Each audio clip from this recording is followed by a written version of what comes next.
Gracias, estamos de vuelta. Le recuerdo, estamos platicando con el doctor Emilio Bizarretea, un experto en asuntos políticos y de seguridad. Doctor Bizarretea, ¿qué significa y qué riesgo tiene la militarización que cada vez de manera incontenible sigue creciendo en México? Los militares, pues ya nada más falta que estén en Palacio. Falta que estén en las próximas candidaturas a la presidencia, que ese sería un tema fuerte y que no hay que perder de vista. No, hay un fenómeno extraño. Lo que la tendencia nos había mostrado, sobre todo en una serie de actividades en donde los militares tenían intervención, participación o injerencia que provenían del cono sur hasta nuestro país en un momento ya pasado en la historia, en este momento volvieron a tener una gran presencia, pero hay que decirlo con plena, vamos a llamar, señalamiento de son los civiles, es el poder civil, es el presidente, es el titular del Ejecutivo, es el comandante supremo el que está solicitando la intervención de las Fuerzas Armadas.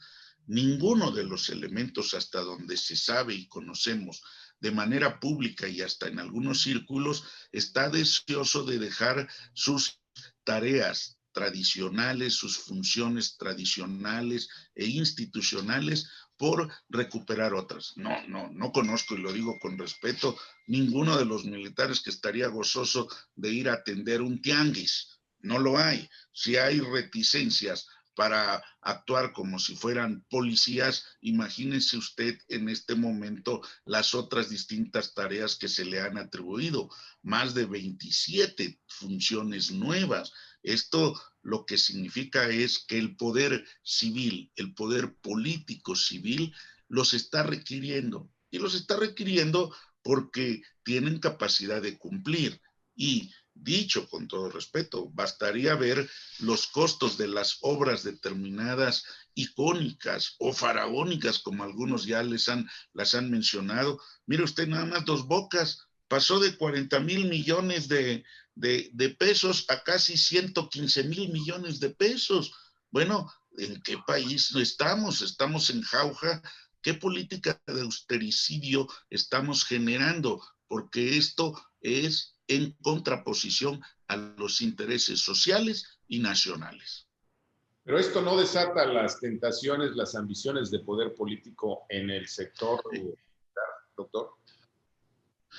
Fíjese que, y dicho esto con cierto conocimiento de causa y con mucho respeto, yo creo que las Fuerzas Armadas tienen otras intenciones que tienen que ver con su profesionalización y actividad. Van a cumplir y van a cumplir las misiones que les encomienden, porque eso forma parte de la doctrina en la que han crecido y se han desarrollado. Pero en el fondo, yo insisto mucho, hay una gran lealtad institucional. Primero, a la nación. Segundo, a los mandos. Y tercero, a su trabajo profesional.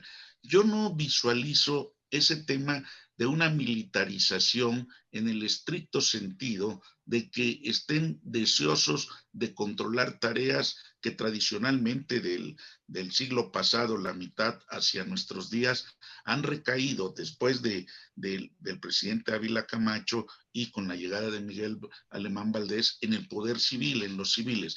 Creo que eso no ha sido ni es una tentación más allá de mantener un profesionalismo en sus distintas actividades. No lo percibo honestamente.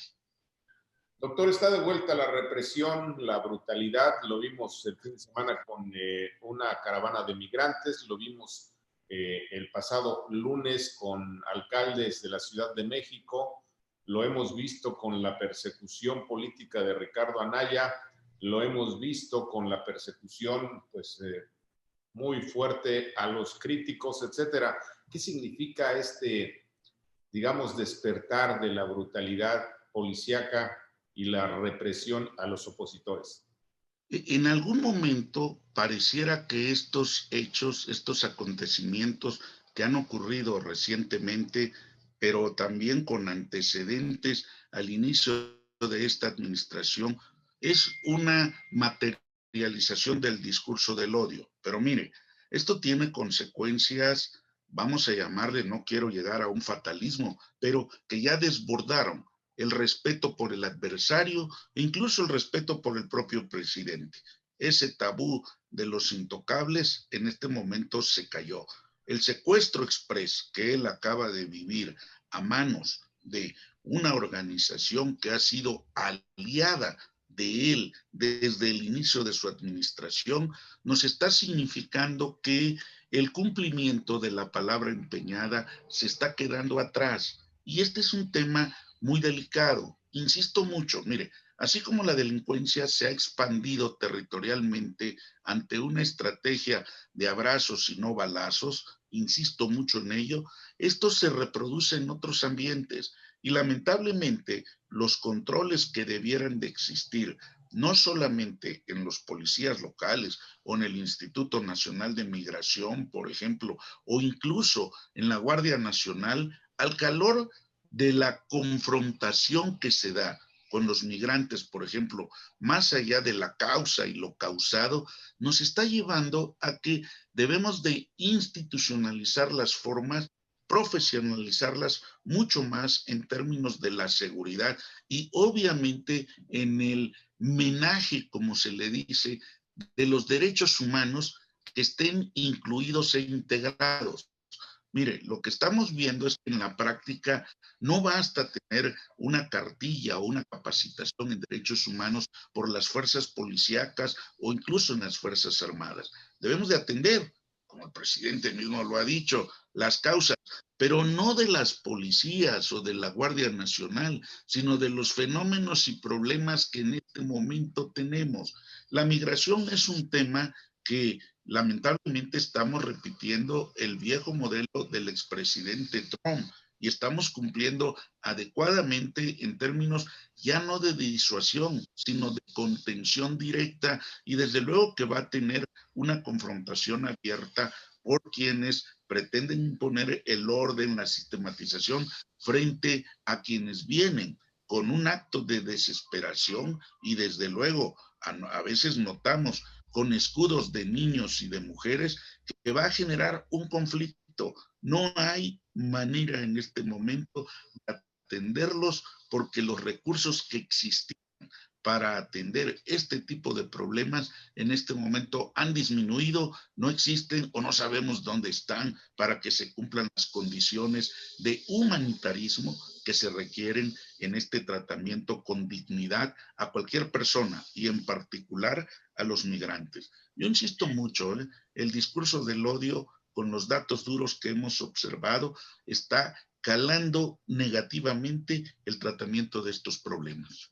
En un minuto, doctor Bizarretea, la persecución política cada vez es mayor contra Rosario Robles, que está de manera inconstitucional en prisión, contra algunos empresarios, contra gobernadores opositores y hoy contra pues un precandidato muy adelantado a la presidencia, Ricardo Anaya. ¿Qué significa esto, la vuelta de esta barbarie política?